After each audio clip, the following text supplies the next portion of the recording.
好，欢迎您回到新闻大白话的节目现场，我是前次介绍这1个小时的来宾。首先是耶鲁政治学博士郭正亮，大家平安，以及台大哲学系教授苑举正。前子好，各位观众朋友大家好。另外是前空军副司令张延廷将军，前子好，大家好。好，我们来看看川普的下一步是什么？出兵伊朗吗？伊朗现在呢，可以说是情势有一点乱糟糟，所以白宫有说了，天佑美国，我们正要开始，并且发布了这一个贴图。看起来他已经蓄势待发，到底要开始什么呢？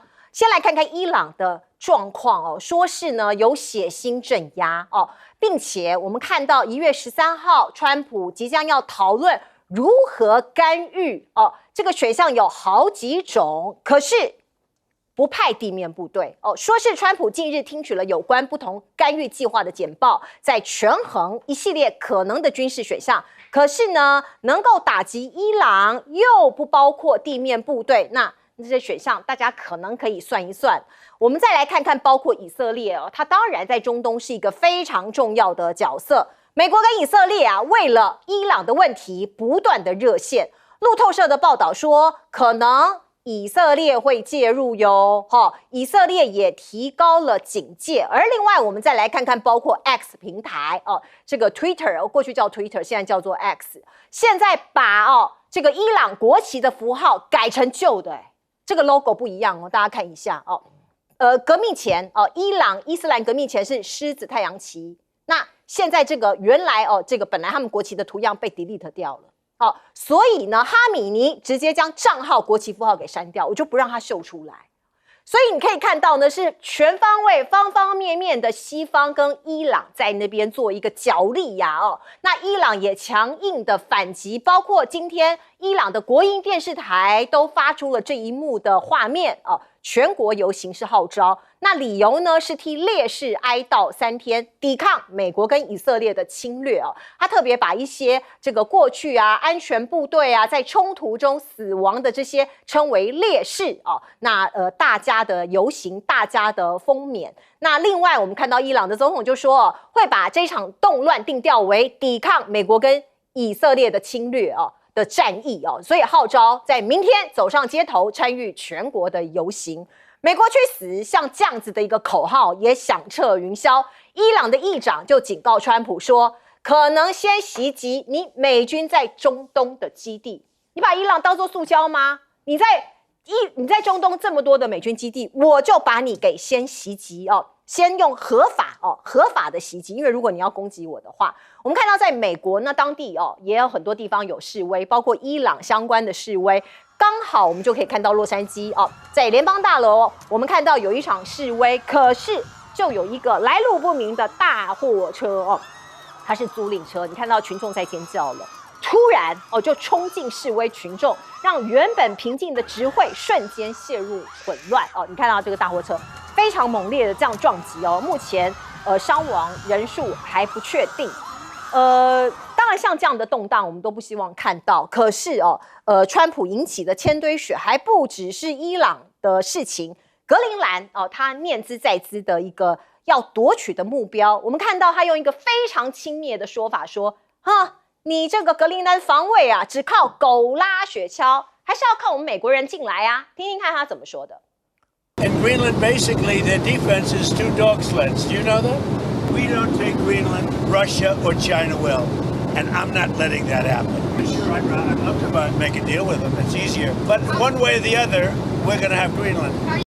好，英国的媒体 Daily Mail 每日邮报他就说，其实川普早就下令美军的特种部队你起草入侵格陵兰的作战计划。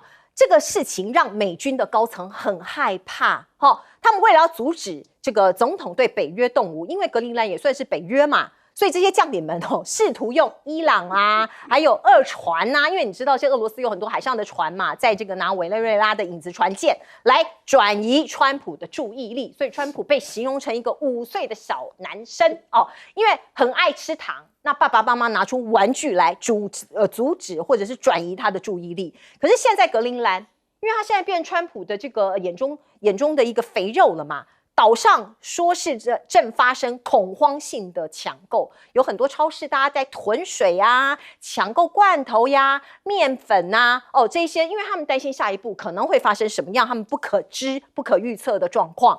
那另外，我们再来看看北欧的官员说。北欧情报很清楚啊，格陵兰岛附近没有中俄战舰这个舰艇啊，这是因为呢，川普有讲过说，我们不能让这个格陵兰的附近啊都是有中国跟俄罗斯的这个潜艇这个舰艇所以我们要做这件事情。他说这个不是事实啊，不符合事实。而另外我们看到德国说是啊，将力推北约派军北极要缓和格陵兰岛的争议所以现在看起来。全球的秩序会有一番很大的不一样跟调整。来，亮哥，伊朗如果美国不派地面部队，那根本不会有作用啊。那伊朗是一个很大的国家啊，面积有160万平方公里，人口有9000万，而且它的地形，反正你从那个赫姆兹海峡往上就是高原，大概都在500公尺以上。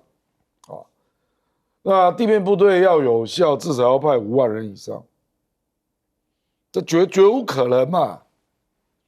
所以我认为川普这一个计划是不会成功的啦。他如果用轰炸的呢？轰炸能干嘛？轰炸你的目标是什么？他又没有一个，又不是军队在打仗，还是说斩首？你斩那个哈米尼没有用啊，那是民选的总统啊。他有世俗的跟宗教的嘛，最重要的是宗教的，而且你把那个哈梅尼亚，就是他的宗教领袖，你把他炸死也没用，他现在都83岁了，搞不好几年以后他就死了，几年以后就死了。对啊，那早就有接班人啊，所以我不知道你要干什么啦。我觉得美国跟以色列当然很讨厌伊朗啊，那他们主要是认为伊朗早晚会做出核武，所以一定要趁他还没做出来之前，把他的政权性质改变嘛。那就是要把这个宗教革命的这个政权推翻啊。问题是谁来接啊？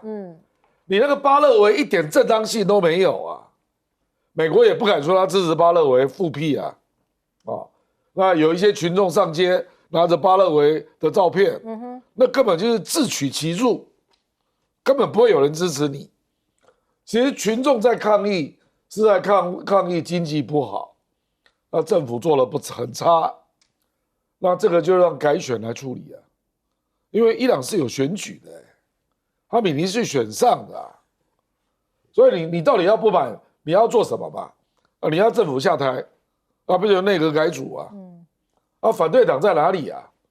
你有看到这个群众运动有什么样的团体明显是在领导他吗？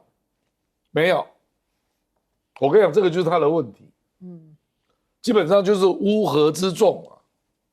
我跟你讲，你对比1979年伊朗的革命啊，你就知道为什么这个不会成功啊。那个1979年革命是学生上街抗议。总工会发动全国罢工，连续4个月，这个才第36天啊，到现在还没看到谁在领导。然后那个时候，宗教领袖赫梅尼被放逐在法国嘛，可是那些学生很多都是伊斯兰的信徒啊，所以等于是他们是有一个意识形态在 hold 的那个组织啊。伊朗这个到底是谁？在主导这个不满的骚动啊！我跟你讲不满的群众很多啦。那唯一稍微有组织的是库德族。那波斯人能够接受库德族起来造反吗？不然就境外进来的，因为有从伊拉克过来的，那搞不好是以色列的力量。那你说他能够号召人家来造反吗？所以这个不要把这个东西把它想成是好像45年前革命就是这样完全不一样。美国的情报单位也分析，认为以目前的群众不足以推翻伊朗政府。因为我跟你讲，反对运动是这样的啦，如果都是乌合之众，没有一个组织的政党，或者是一个明显的一个造反的单位，那到时候谁来接手，就会有这个问题啊，不像以前民进党那党外运动也是有同一群人啊，这个不是啊，我到现在还没有看到任何一个具有代表的人出来发言。的确是我们从各种报道是没有看到都没有看到啊，领导人物出来，确实就是民众不满，这是事实。对，物价上涨，有人失业，这都是事实。那政府也做得很差，我都同意啊。可是革命运动不是这样发生的，是。而且如果要归咎原因的话，美国对他们的经济制裁也是一个很大的因素。委内瑞拉也是嘛。对啊，是啊。来请教苑老师。那个基本上的话呢，川普讲了一句话，伊朗就安心的了，他就不会派遣地面部队。我说句良心话了，美国对委内瑞拉都不会派遣地面部队了，还伊朗呢？伊朗多大？伊朗就保持的，我觉得有3个原因啊，就是大家可以知道啊，就有关于对伊朗的这个做法上来讲是基本上没有效果的啊。我都稍微强调一下，第一个的话呢，我们面对这个伊朗化的，伊朗从这个1979年开始的时候，他们基本上在科梅尼的话呢，建立革命卫队的时候，他这个国家虽然呢是一个宗教在政治之上的国家，他们的总统叫佩特西昂扬嘛，他们那个宗教领袖的话呢，赫梅尼耶啊，但是关键是什么？关键是伊朗是有民主选举的啊，伊朗人是可以投票，佩特西昂扬是比较倾向于认知美国的，在这种情况。然后第二个情况下呢，那个原来伊朗的那个国王叫做那个什么巴勒维啊，现在在美国，巴勒维的儿子在美国斯香赫拉讲说，你们尽量闹，尽量闹啊，那么会有这种实际上的结果。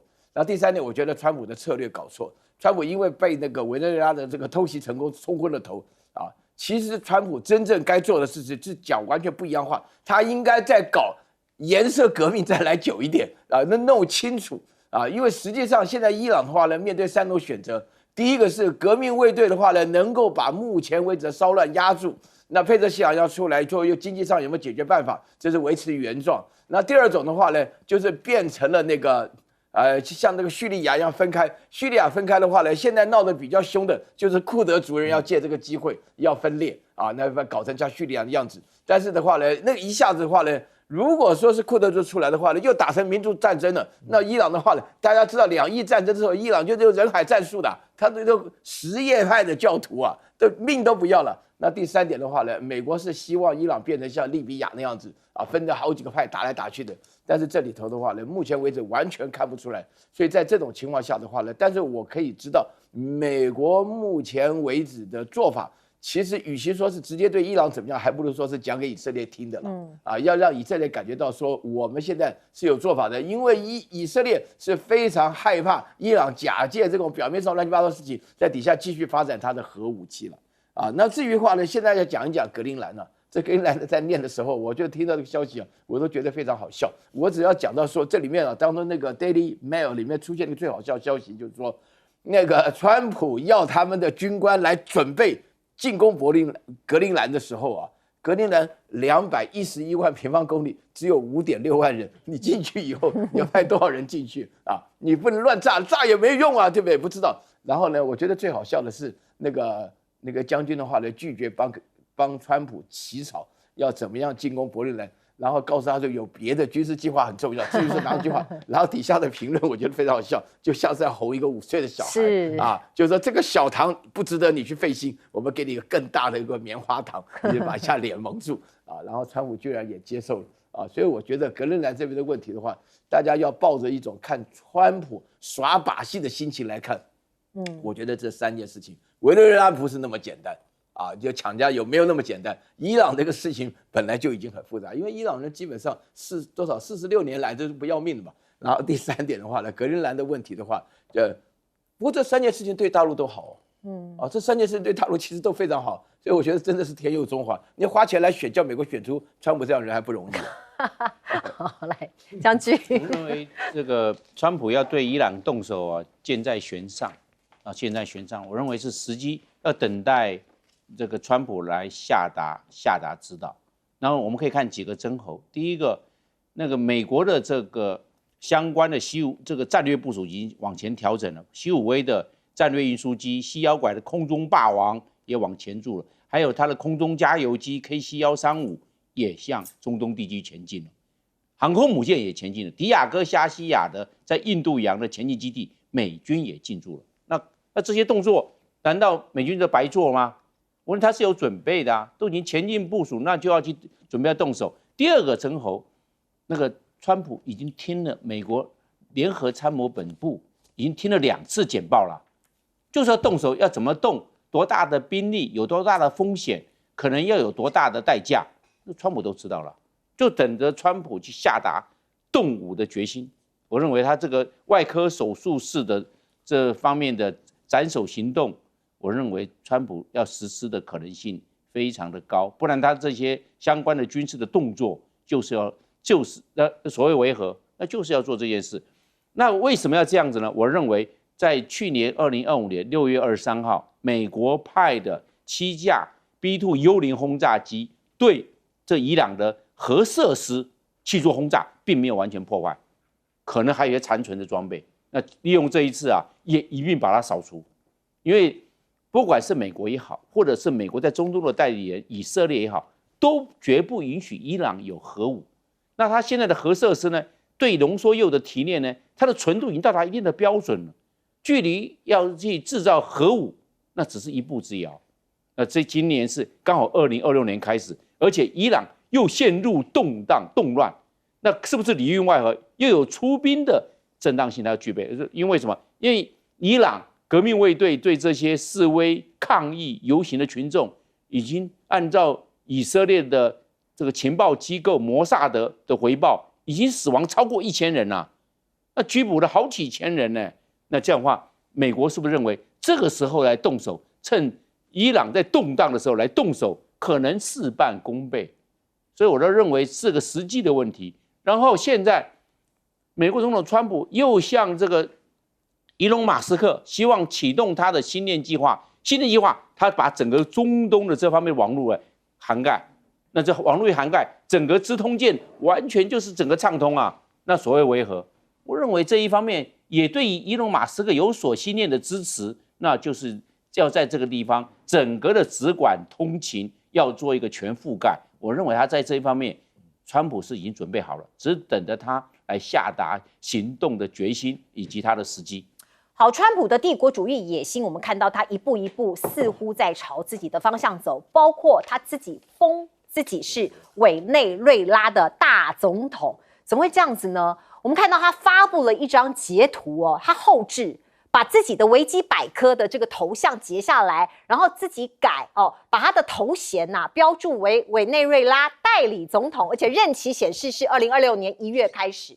所以你说他是5岁的小朋友吗？好像是也不是。好，那另外呢，我们看到他这个之前不是念兹在兹的委内瑞拉的石油，讲了好多次呀，找了一些石油大亨过来商讨一些相关的计划，其中有一个人埃克森美孚公司的执行长不是给他了一巴掌吗？给他泼下冷水吗？说哦这个不太行啊，我们现在没有办法进去开发呀。结果川普不高兴哦，你看到呢？他点名说你给我滚。我们来听听他怎么说。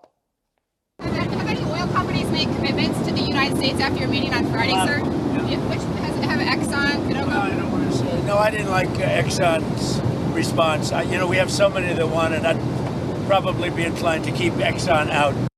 你得罪了川普大概就没有搞头了就说你跟我走他对于这个埃克森美孚说你我不喜欢你，你被我排除在外，反正一大堆人等着排队要进来另外我们再来看看他的夺油给石油输出国组织带来了大麻烦，这是《华尔街日报》说的这个行动呢，显示川普想要主导美国的石油供应，并且推动市场朝着有利于美国消费者的方向发展，让美国当然可以重塑全球的石油版图。可是呢，在已经供应过剩的石油市场中扮演颠覆性的角色对于石油输出组织来说会面临很大的麻烦。而下一个是古巴吗？我们看到川普其实已经讲了下一个就是古巴，还有哥伦比亚，你别想逃。结果他更一步赤裸裸进一步的说我们不再有任何石油或资金流向古巴，零而且暗示说卢比欧会成为古巴的领导人现在他想干嘛就干嘛，因为卢比欧他是出生于古巴的移民家庭嘛，后来他们移民到美国所以他说有一个人在这个贴文底下说：“哎，我觉得卢比欧去当古巴下一任的总统不错哦，这很好。”结果川普自己亲自留言说：“听起来很不错。”而另外呢，我们看到川普哦，他威胁古巴怎么威胁？你可以看到，这个对古巴人来说，他们是革命国家他说：“我们准备好战到最后一滴血。”这是来自于古巴总统迪亚士卡奈。他说：“我们准备好了，我们保卫祖国，我们会战到最后一滴血。”那另外呢，他说应该要让马杜洛他古巴的外长要求美国停止非法拘捕马杜洛，而且应该立刻释放他。那我们再来看看，包括这个各种的野心来自于川普。可是现在有个新的讯息，是中国在阿根廷秘鲁设战略点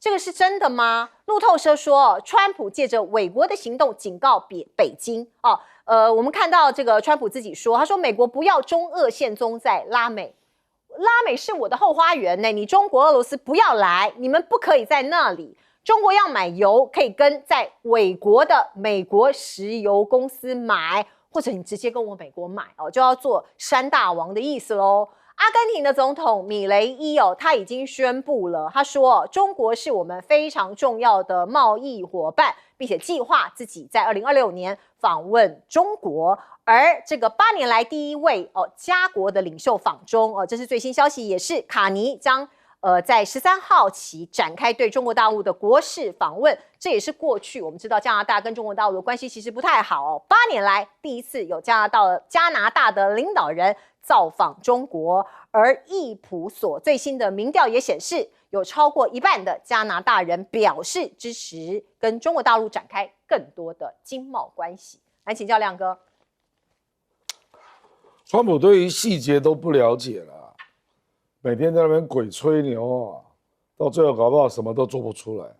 我们举例了，他事实上召集了20几家石油公司开会，没有一家愿意去投资。他说等委内瑞拉产生合法政府再说。委内瑞拉没有合法政府川普事实上就不希望他有合法政府，所以他要委内瑞拉把那个反对派从监狱放出来嘛那我请问你保守派这个政府怎么过渡到反对派那个政府？你除非改选改选反对派也不一定会选赢好，第二个，石油的利益，你政府没有占领，那你叫谁去处理你的石油利益如果没有美国的石油公司愿意进去，然后多方来搞好这个三方关系那个利益怎么把钱弄出来？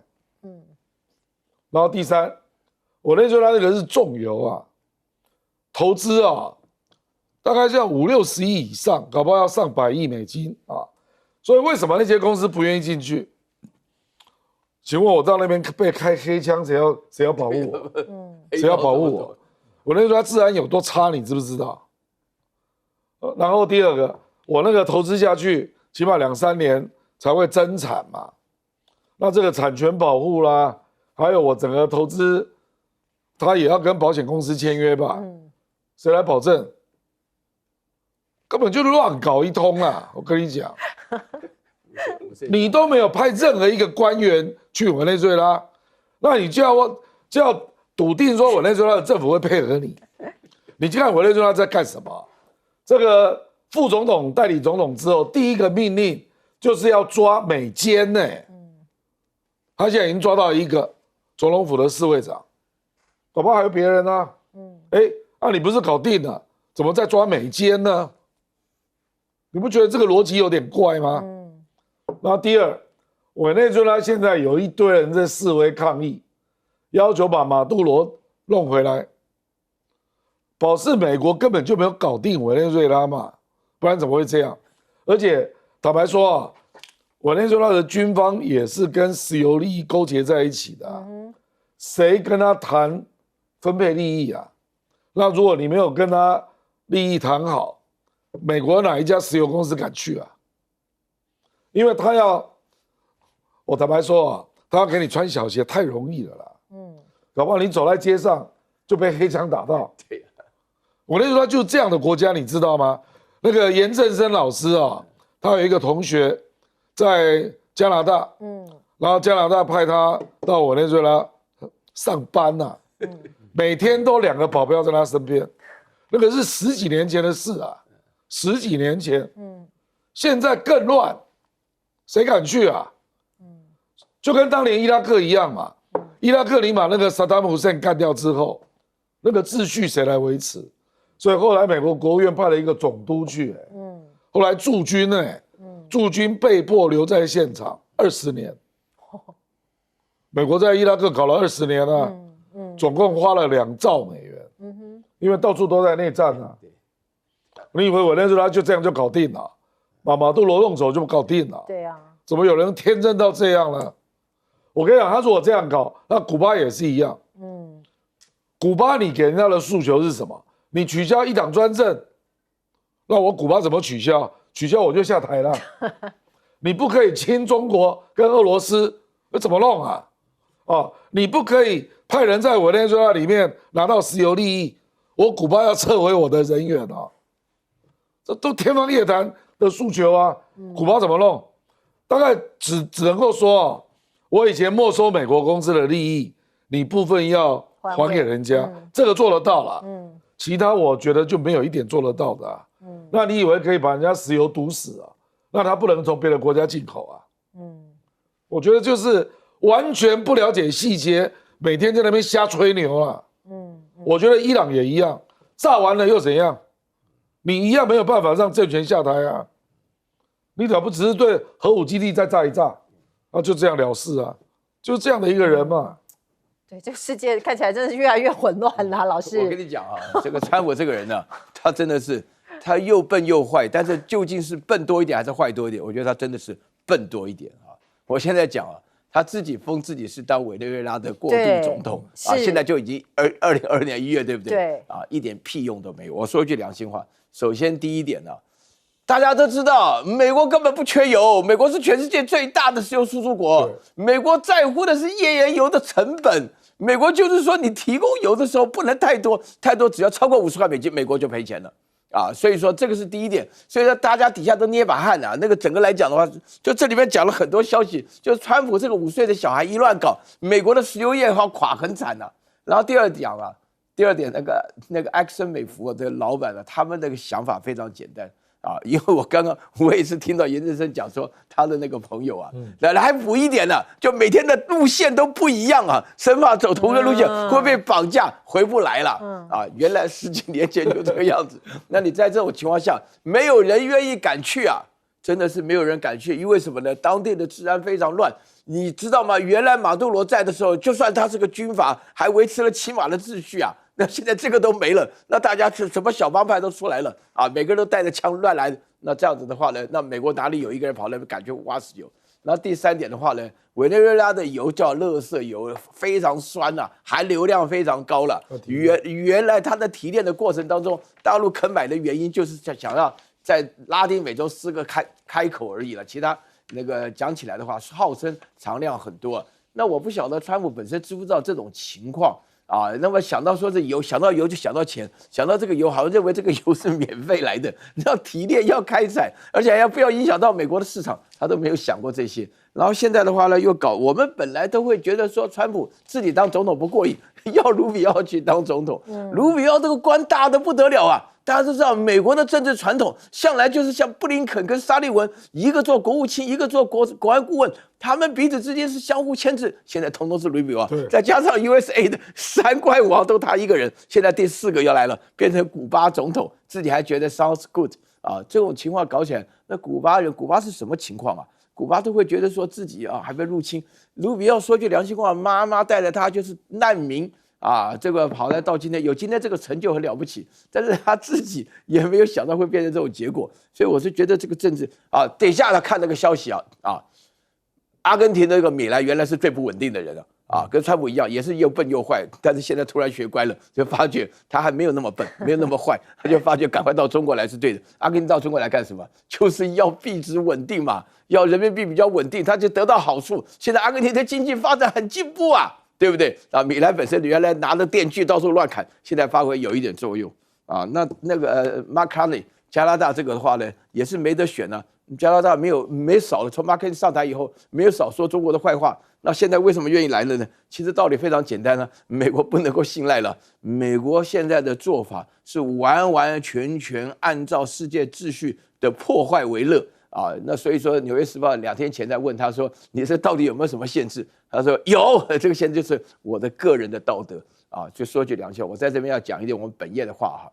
我们说道德是没有个人的，道德一定是集体的，只有集体己所不欲，勿施于人，这个叫道德的本质。没有说我想要什么就是什么。那现在的话呢，我要再讲一下，那个川普现在把美国最伟大的这个基督教式的节制与道德的话呢，被他转变成为贪婪与跟这个所求无度的结果。请大家记住，美国的形象，我觉得现在做美国人都觉得蛮丢脸的，因为到这种情况下，你不支持也不好，支持也不好。今天我听到大陆的以前驻美大使崔天凯讲说，川普绝对不是代表他个人。它代表美国普遍的思想，所以说我们会觉得说那个 MAGA 的想法，其实讲起来非常荒唐。我说句良心话，川普每天都是当头条新闻，这个没有错。但是川普当头条新闻的结果，只能够暴露出美国的本质，确实是一个非常非常堕落，而且没有办法维持以前的霸权的文化。就是说，美国的霸权的终结在川普的手中的话，会快速的终结。最主要的原因就是大家原来对美国的印象很好，现在的话呢，基本上欧洲也好，加拿大也好，连拉丁美洲也好，都觉得美国是一个非常非常严重的问题，是全世界的毒瘤了。这是一个很败德的一个状况。来请教将军，那美国对委内瑞拉那个动手，我认为就是要创造一个模式，就是要一个模式。因为委内瑞拉石油多嘛，3030亿桶，比美国的石油的储存量也只有550亿桶，委内瑞拉的储油量是它的5倍多啊。我们现在看到在中东，沙烏地阿拉伯的石油的蕴藏量就是存量，现在还有2700亿桶，都还比委内瑞拉少。美国还对这个沙烏地阿拉伯都远在中东，他都还那么在意，何况委内瑞拉就在南美洲，就隔个加勒比海。那当然对委内瑞拉这个石油我们讲的就是变成怀璧其罪啊，一定要动，因为美国只要控制石油，美元霸权继续保持，因为大家都需要石油。那最大的石油的蕴藏量控制在美国手上，那这样的话，大家都需要石油的，会不会向美国低头，或者是来输诚？我认为美国在政治上，在地缘战略上都有考量。然后我们先来看。那委内瑞拉就是因为政局不稳啊，是刚好给美国出手的时机啊。第二个，我们来看现在这个委内瑞拉，如果这个亲美政权没有成立、没有确定之前，我认为美国对委内瑞拉这一方面政局的关心以及他政治的施压，我认为美国不会停止，他会这个川普会非达到目的啊，他不会停止这一方面的压力。另外，我们来看。整个的南美洲，包含巴西，现在都慢慢跟中国大陆靠近了。巴西是金砖5国创始会员国，现在金砖11国了。巴西也取代了美国卖给中国大陆大豆，所以现在巴西也好，阿根廷也好，甚至秘鲁也好，中国大陆还在秘鲁盖港口。就整整来看的话，中国大陆对南美洲的影响力逐渐增加了，也在阿根廷盖了卫星接收站。那换句话说，美国要不这个时候不动手，等到中国大陆在南美洲的影响力慢慢形成一个非常牢固的，已经被人更是根深蒂固了，那美国怎么办呢？所以美国这时候出手，一定要从委内瑞拉，在委内瑞拉建立一个模式，以后其他的国家，不管是哥伦比亚也好，古巴也好，如果不听美国在这方面的影响力，那他就会动手，就像这个委内瑞拉是一样的。所以我认为。川普在建立一个模式，那今天整个外溢到欧洲，你包含格陵兰，甚至包含到伊朗，可能也会看到委内瑞拉这个状况，在这个军事节奏或政治节奏上也会有所调整。那美国的战略目的不是就达到了？而且美国所达到的这种方式跟手段还事半功倍的。好，我们来关心中日的外交僵局，现在还在持续。1月6号的时候，中国商务部宣布对日本加强含稀土在内的军民两用物项出口管制。高市早苗就说：“这个不符合国际惯例呀，我们没有办法接受。”那你看到呢？他要怎么自力救济？包括明天日本将在华盛顿稀土相关关键的矿物的这个G7的会议上面呢，会分享日本致力于降低对中国依赖的相关作为就开会要研讨一些对策。另外，实际上他怎么做呢？他现在要探勘，探勘说是小笠原群岛的南鸟岛这附近说是有一些稀土的泥矿，所以要去探勘的。可是要多久之后可能才会有结果呢？说是2030年左右开始商业开采，来抵消中国把这个稀土来做限制的相关的一个威胁的一个对应。可是会不会旷日费时因为现在如果它切断你的稀土供应你立刻就有燃眉之急了。而另外，我们记得黄仁勋说过，中国大陆的 AI 技术可能就在美国的后面 ，around the corner 就很接近了。那现在呢，我们看到另外一位前 Google 执行长施密特跟他的 AI 团队，他讲了，他说如果你现在执迷不悟讲的是美国，你不断的遏制他不让他技术追上来，那美国可能很危险有可能失去未来科技的领导权。他自己也说，施密特他自己说，短短30年，中国大陆已经从世界工厂现在已经变成全球创新引擎，他觉得这是一个很惊人的变化。所以呢，他也提醒美国可能要想一想，如果你还一直不断的限制它、遏制它可能美国就会失去这个领导的地位。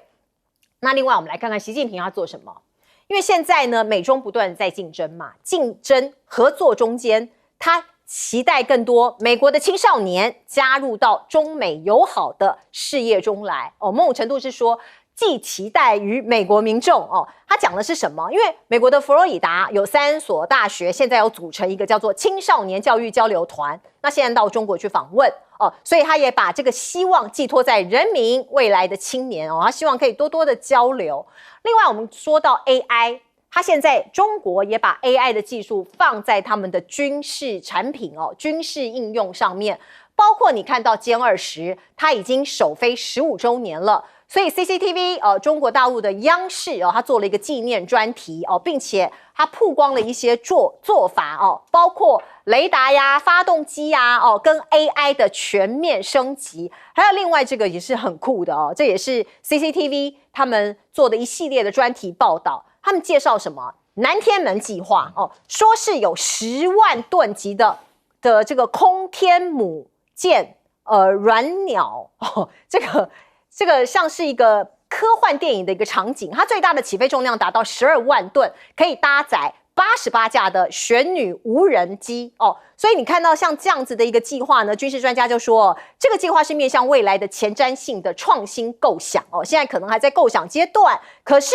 要把它实现成现实，可能只是时间问题。而另外呢，我们看到各方面美中都在竞逐，包括在太空的竞争也是白热化。中国大陆现在追赶 SpaceX 申报20万颗的卫星计划说是现在已经有一个国家队的机构要在太空中也要取得先机。来请教亮哥，这个高市说中国大陆单独对日本管制两用物资稀土这个不符合国际惯例，我不知道他在说什么那你去 WTO 告WTO 如果扯到国安议题，他不会管的啦。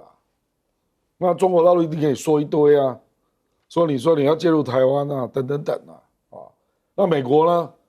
美国对中国有多少科技战那不是单独对中国，讲这个都没有用重点南鸟岛也来不及了，因为南鸟岛那个稀土非常的深光是要弄到海面大概就有2公里了2000公尺，非常深开采也没有那么容易所以高市早苗表示他根本就没有想到会发生这个事，所以才会又扯到南鸟岛对，表示国家毫无准备了，没准备。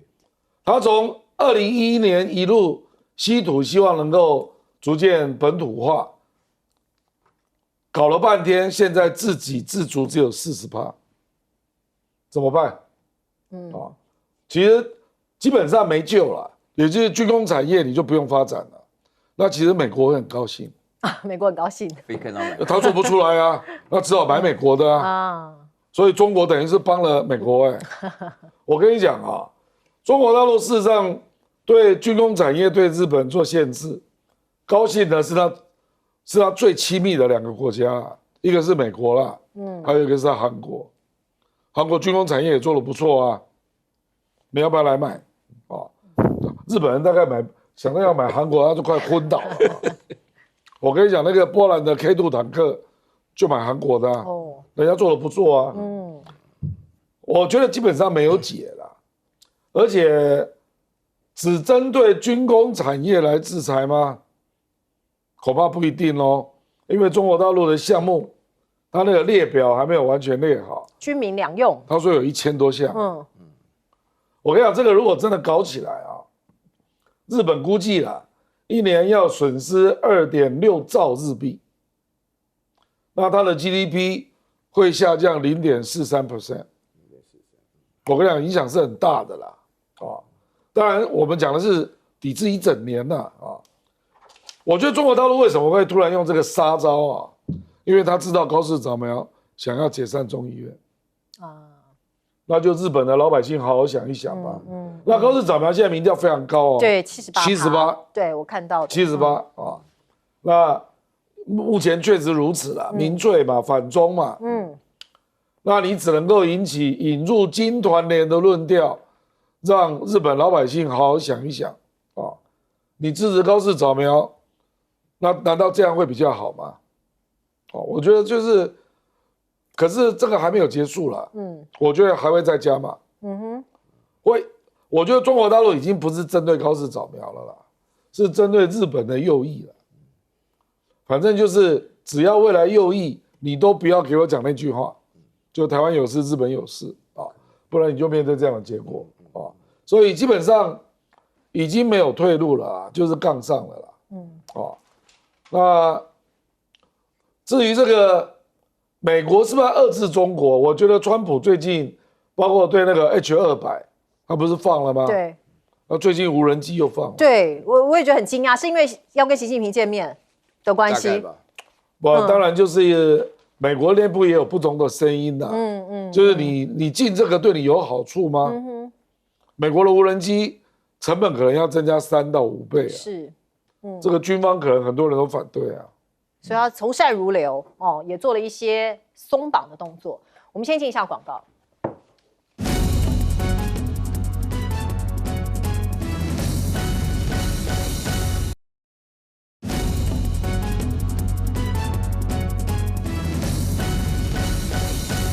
好 ，AI 的进驻是人类现在未来这个大家着眼的方向。美国跟中国大陆的发展到底到什么样的阶段呢？请问老师？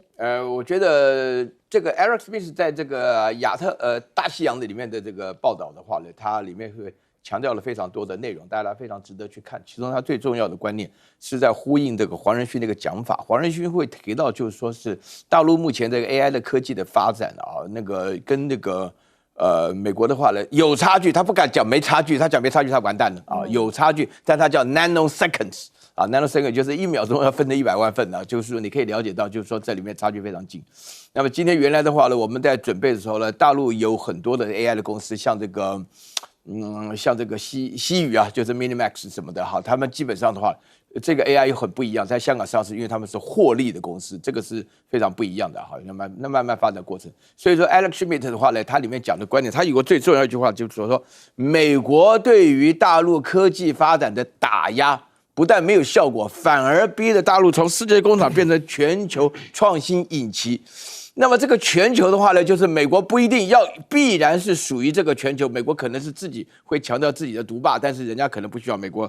那个创新的话呢，是美国原来看扁大陆没有任何创新的能耐，但是的话呢，大陆从这个2025年的1月份的 DeepSeek 到现在1年多来，大家想想看，里面经过的 AI 发展的科技的公司创造了多少？这当然跟大陆的人才有关，跟电力充沛有关，跟资金充沛也有关系，然后跟自己能够原创自己的晶片也有一定的关系，而且最主要的是人才那个黄仁勋都讲过，做 AI 的人才的话呢，有一半是中国人，他讲的 half of them are Chinese， 所以大家心里要了解这些事情，就是说对于大陆来讲的话呢，这个人才的这个发展啊，那么这个引擎上来讲的话，是一种很重要的推动的力量。那这个推动的力量的话呢，我觉得有一点是必须要提一下，就是大陆的科技的创新，大部分都是用在军事上啊。那个军事上，像你刚刚讲到这个南天门计划，大家前阵子还在聊9天。就还在聊9天啊，然后里面发出来很多，就是说是叫做空天母舰啊，里面发出来各式各样。然后这里头的话，那我让大家稍微心里要想到一件非常重要的事情，就是说大陆的科技的发展当中，从2025年的9月3号的阅兵当中，就有超过83%是新的科技装备的情况下，大家会知道这种趋势。那么尤其像现在讲到的话呢，今年讲到这个歼20的这个歼20的话呢，从2011年开始到现在，刚好整整15年的过程当中，在这整个发展过程，从一开始大家简直不敢置信，大陆会有这种隐形的2代机，一直到现在歼36第二种的隐形的战斗机的出现。然后现在的话呢，歼20的发展的话，跟在 AI 里面结合，就有的时候我会觉得说，这种结合当中的话，那么他们的科技的进步非常重要。所以 Eric Schmidt 他讲的这个观念当中的话呢，最主要是在强调，这就是双用嘛，民用跟这个军用嘛。那这个民用跟军用之间的话呢，这条界限是很模糊的嘛。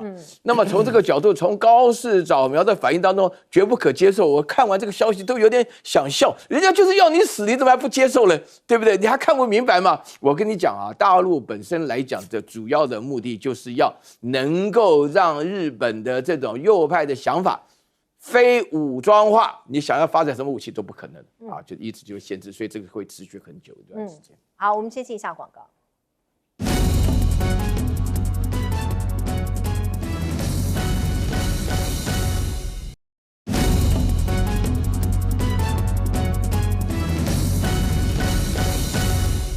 在 AI 运用在军事上，现在发展到什么样的程度呢？请教将军。像这个歼20的话，我们知道它已经15年的话，它的那个软件啊、软体啊、AI 还有这个飞超软体啊，那都15年前。现在经过那个摩尔定律，摩尔定律每18个月到24个月就翻一倍，翻一倍。你现在经过要翻10倍啦，15年啦，那是不是这个飞超软体软件都要来做升级？另外是发动机，当初歼20的发动机用俄罗斯的，那现在他自己能够做了，当然用自己的。自己可以源源不断，后勤补给保修都自己来控制，不用去向俄罗斯买啦。那所以我认为它发动机跟它的飞超的软件，它要来升级了。因为我们来看蓝天门计划，我说蓝天门计划，我认为只是个概念哦。为什么？你如果是垂直发射，有那么大的推力吗？10万吨呢，到12万吨，哪有那么大的火箭给推动10万吨的射程？好，那是起飞的，起飞有那么大的发动机吗？